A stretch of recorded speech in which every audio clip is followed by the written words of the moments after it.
নমস্কার বন্ধুরা।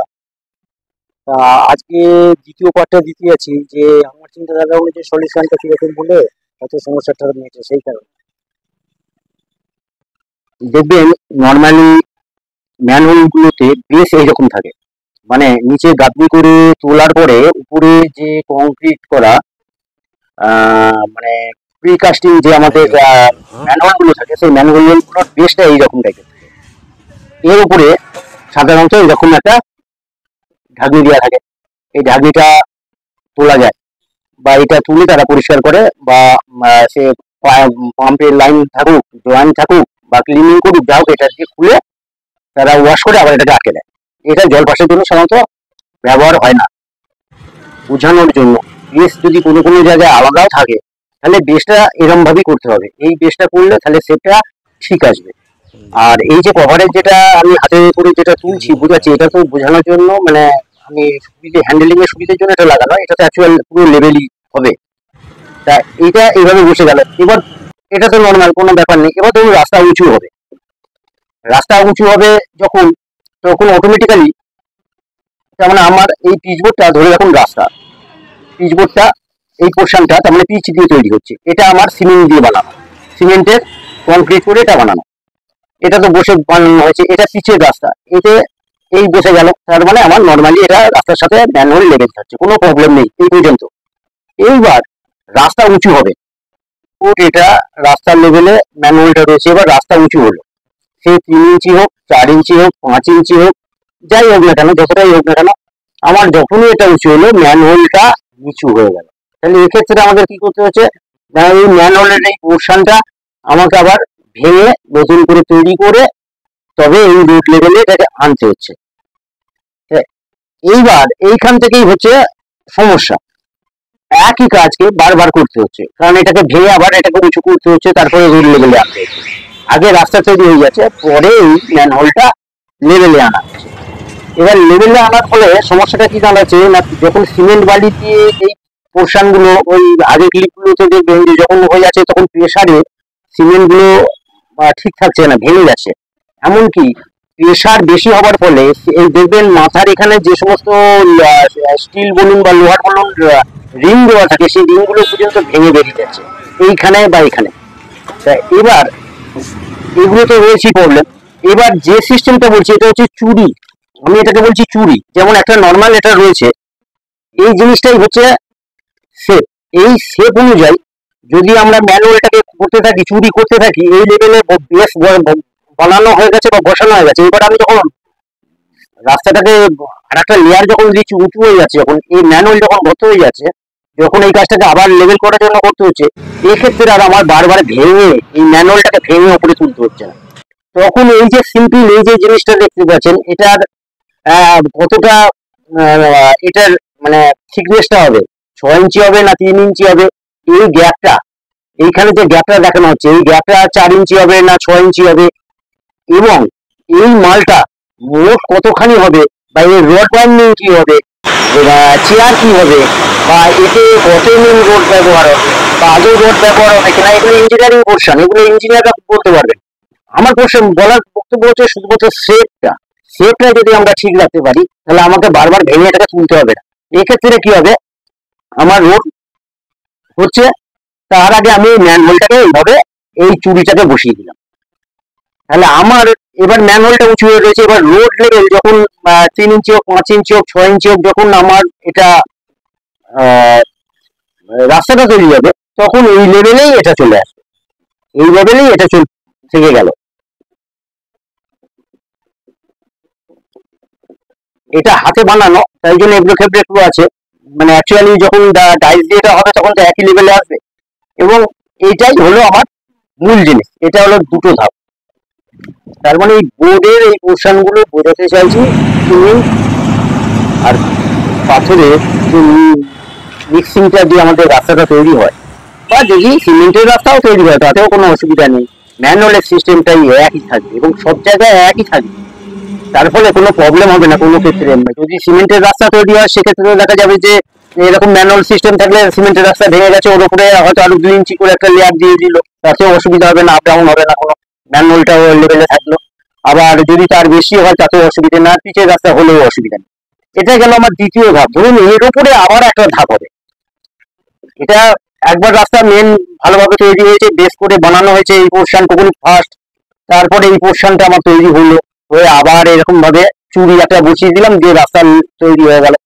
এর উপরে দেখা গেল আপনার আর একটা 4 ইঞ্চি হোক, 5 ইঞ্চি হোক, 2 বছর 3 বছর বা 5 বছর বাদে রাস্তা ভেঙে গেছে, আবার একটা তৈরি হলো, লেয়ার মারলো, 5 ইঞ্চি লেয়ার মেরে দিল, আবার ম্যানহোল করতে চলে গেল।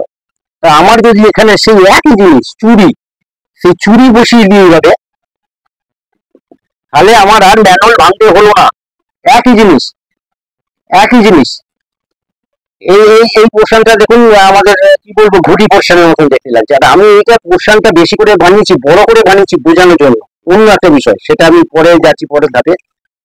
মাপ হবে কিন্তু সব এক। এর মানে এটারও যা মাপ হবে, এটারও যা মাপ, এগুলো সব এক মাপ, কোনো আলাদা মাপ নেই। শুধু এটা আমি বড় করে করেছি অন্য একটা বিষয় বোঝানোর জন্য। এইটা দ্বিতীয় ধাপ গেল। এবার তৃতীয় ধাপ আবার একটা বসলো, বসানোর পরে এই রাস্তা তৈরি হলো।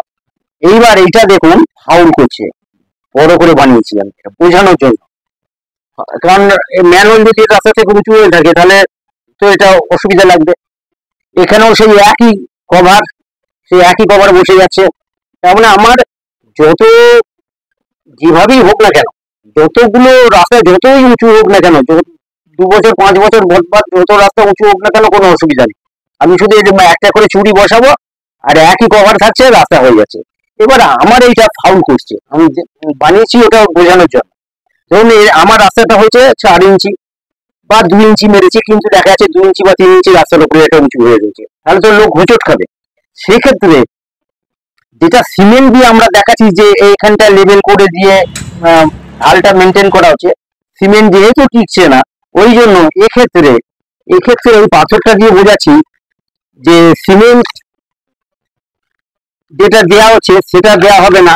আগে ম্যানহোলের এই চুরি বা ম্যানহোলের এই প্রিকাস্টিং এর ঢালাই যে ব্যাপারগুলো, সেইগুলো হয়ে যাচ্ছে, বসানো হয়ে যাচ্ছে। বসানোর পরে ওই বিটুমিন আর স্টোন চিপের যেটা ব্যাপারটা, সেইটা দিয়ে এই ঢালটা তৈরি হয়ে যাবে। আমি একটা দিকই করে দিচ্ছি, এরকমই চারধার বা সব দিকটাই হয়ে যাবে। যেহেতু পাথর কম, ওই জন্য পাথরটা দিয়ে বোঝানোর জন্য আমি এইভাবে করলাম। ঠিক এইভাবেই থাকবে। তার ফলে কি হবে, হোঁচট খাওয়ার পুরো প্রশ্ন থাকলো না। রাস্তার সাথেই এই আপনার ম্যানহোলের এই পোর্শনটা লেভেল থাকলো, এবং বিটুমিন এবং স্টোন চিপ যেটা দিয়ে রাস্তা বানানো হচ্ছে সেটা দিয়েই ঢালটা মেনটেন হবে। কোনো সিমেন্ট বালির পোর্শন এই জায়গাটা থাকছে না। এটাই হলো মেন জিনিস। আর আর এইটা ওই জন্যই মাপটা বড় করে করেছি আমি, যেটা বোঝানোর জন্য, যে বিটুমিনটা দিয়ে পাথরগুলো দিয়ে যেন লেভেলটা এক রাখা হয়, লেভেলটা যেন এক রাখা হয়। আর মাপগুলো কিন্তু সব একই থাকবে, মাপের কোনো বদল আসবে না। এবং ধরুন এইভাবে রয়েছে, অনেক সময় দেখা যায় যে অনেক রাস্তা বা চেয়েছে নিচু করে দেওয়া হয়, অনেক উঁচু হয়ে গেছে, হয়তো দেখা যাচ্ছে 1 ফুট হয়ে গেছে, অনেক উঁচু হয়ে গেছে, রাস্তাটাকে নিচু করে দেওয়া হবে।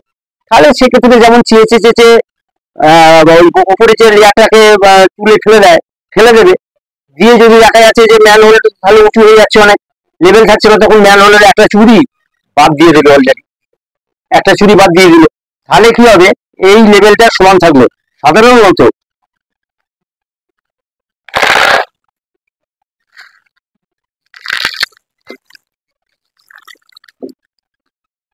সাধারণত এই যে লেভেল, এই যে চুরির পোর্শনটা, এইটাই হলো মূল জিনিস, শেপ। এই শেপটা যদি ঠিক হয় আর বেস অনুযায়ী যদি শেপ তৈরি হলো, তো একটার পর একটা চুরি বসিয়ে উঁচু করতে পারবে। বা রাস্তা যদি ডাউন করানো থাকে, চেঁচে লেয়ার বার করে দিয়ে নতুন করে যেমন করার করে, সেক্ষেত্রে যখন ম্যানহোলের এই চুরিটা তুলে নিলেও কাজ করে নিতে পারবে। এবং এটা হচ্ছে সব থেকে বেস্ট এবং সহজ উপায়। বারবার ভেঙে এটা তৈরি করতে হবে না। এবং সিমেন্টের যে পোর্শনটা থাকছে, এই গাড়ির লোড বলুন বা প্রেসারে বলুন, সেই জিনিসগুলো নষ্ট হয়ে যাচ্ছে, চারপাশগুলো, সেই চারপাশের যে ভেঙে যাওয়া ব্যাপারটা, সেটাও নষ্ট হয়ে যাবে, থাকবে না, কেননা তখন ওই ভিটামিন দিয়ে করে দেওয়া হবে একসাথে। এটাই হলো মূল জিনিস। আশা করি বুঝতে পারবেন। এবং ছবিটা দেখালাম, এবং ইঞ্জিনিয়ার বাবুরা নিজেদের মতন হিসাব করে এই পোর্শনটাকেও ওনারা থিকনেস বলুন, রড বলুন, মানে কি রকম বানালে আর একটু ভালো হবে সেটা ওনারা চিন্তা ভাবনা করে আশা করি বানিয়ে নিতে পারবেন। আমি আমার মতো যতটুকু বুঝেছি তার উপরে ভিত্তি করে এটা করে দিলাম। আশা করি এরকম এটা করলে এই ধরনের যে সমস্যাগুলো চলছে এই সমস্যাগুলো থাকবে না। আর একটা ব্যাপার দেখুন, যে আমরা যখন আমাদের যে নর্মাল যে ম্যানহোল গুলো এখন চলছে সেইগুলোতে খেয়াল করলে দেখতে পাবেন যে এই সমস্ত জায়গায় যে সমস্ত আপনার স্টিল বলুন বা লোহা বলুন ব্যবহার হচ্ছে, বা যে পাতগুলো সাইডে দেওয়া হয়, পাতগুলো সাইডে যেগুলো এই এখানে বলুন বা এই ধারগুলোতে যে পাতগুলো দেওয়া হয়, পাতগুলো থাকছে না, টিকছে না, ভেঙে যাচ্ছে। এক্ষেত্রে এইরকম ভাবে যদি আর একটু হাই কোয়ালিটির স্টিল ব্যবহার হল বা হাই কোয়ালিটির মানে এই যে পাতগুলো ব্যবহার হলো, তাতে হয়তো খরচা বাড়বে, কিছুটা খরচা হয়তো বেড়ে যেতে পারে। যেটা হয়তো এখন 100 টাকায় মিটে যাচ্ছে তখন হয়তো দেখা যাবে সেটা 120 টাকায় হচ্ছে। কিন্তু তাহলেও ভালো, কেননা তার কারণ ওই 20 টাকার জন্য আমার 100 টাকা লস হয়ে যাচ্ছে। তা এক্ষেত্রে আমরা 20 টাকা হয়তো এখন দেখা যাবে যে খরচাটা বেশি একটু হচ্ছে, হয়তো এতে আর একটু হাই কোয়ালিটির রডফড ব্যবহার করতে হচ্ছে বা কম্প্রেস করে ভালো করে মজবুত করে বানানো হচ্ছে। এই সমস্ত জিনিসগুলো প্রত্যেকে দেখা যাচ্ছে 20% বা 25% খরচা বেড়ে যাচ্ছে, কিন্তু তা তবুও আমাদের লাভ, কেননা আমরা ইউটিলিটিটা পুরো পাবো। এই তো দেখা যাচ্ছে সাধারণত 1 বছর বা 1.5 বছরও যাচ্ছে না, আবার এটাকে ঠিকঠাক করতে হচ্ছে বা ভাঙা অবস্থায় পড়ে রয়েছে। তা সেই সমস্ত সমস্যাগুলো থাকছে না। আর এক্ষেত্রে আর একটা জিনিস বলার ব্যাপার আছে, সেটা হচ্ছে যে দেখবেন যে এখনো পর্যন্ত আমরা দেখতে পাই যে রাস্তা আগে তৈরি হয়ে যায়, তারপরে ম্যানুয়ালের এই পোর্শনগুলোকে ভেঙে চুড়ে নতুন করে আবার গেটে ইট গেটে উঁচু করে বা এই প্রিকাস্টিং এর যে পোর্শনটা সেটা বসিয়ে সিমেন্ট বালি দিয়ে লেভেল করে করতে হচ্ছে। মানে আগে রাস্তা তৈরি হচ্ছে, পরে ম্যানুয়াল হচ্ছে। কিন্তু এই চুরি সিস্টেম আসার ফলে, চুরি সিস্টেম দিয়ে যখন কাজ হবে তখন কিন্তু আগে ম্যানহোল বসবে তারপরে রাস্তা হবে। তার মানে জিনিসটা পুরো উল্টেই গেল, কেননা তখন আমাকে এই রাস্তাটার এই যে ম্যানহোলের যে থিকনেস, যে উঁচুটা এই যে উঁচুটা হচ্ছে, এই উঁচুটা অনুযায়ী আমার কিন্তু তখন ওই একসাথে বিটুমিন দিয়ে এটা তৈরি হয়ে যাবে এবং লাভ দিয়ে রোলিং হয়ে যাবে। তার ফলে এখন যেটা হচ্ছে যে আগে এখন হচ্ছে আপনার আগে রাস্তা পরে ম্যানহোলের ব্যাপার, কিন্তু এইরকম চুরি সিস্টেম চালু হয়ে গেলে তখন আগে হবে ম্যানহোল পরে হবে রাস্তা। আশা করি বোঝাতে পারলাম। ম্যানহোলের ওইটুকু পোর্শনকেও ম্যাট্রিক্স করে দেওয়া যেতে পারে, তাতেও মনে হয় উপরে যে সিমেন্ট বালির যে কাজটা যেটা টিকছে না, তাহলে আমার মনে হয় ওটা অনেক দিন লাস্টিং করবে যদি ম্যাট্রিক্সটা করে দেওয়া হয়। তবে এমনি সাধারণ রোডেতে আগে ম্যানুয়াল করে দিয়ে পরে যদি রোড তৈরি করা হয়, তাহলে আমার মনে হয় যে খুব বিশেষ অসুবিধা হবে বলে মনে হয়। যদি হেভি লোডের গাড়ি চলে অনেক হাইওয়েতে, যদি দেখা যায় যে না তাতেও টিকছে না, তাহলে তখন সেখানে অন্তত ওই ম্যানুয়াল পোর্শনটুকুনিতেও ম্যাট্রিক্স করে দেওয়া ঠিক হবে বলে মনে হয়। নমস্কার।